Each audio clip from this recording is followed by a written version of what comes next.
Drugs కేసులో ప్రధాన నిందితుడు. ఆ కేసు ఇన్వెస్టిగేట్ చేస్తున్న ఆఫీసర్ హత్య కేసులో ప్రధాన నిందితుడు. వాడు దొరికేదాకా డిపార్ట్మెంట్ మొత్తం ఇదే పని మీద ఉండాలి.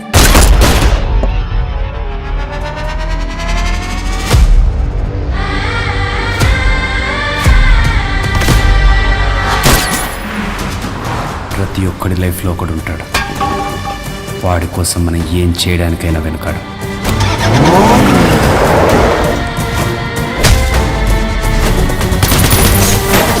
నా లైఫ్లో అది మా నాన్న.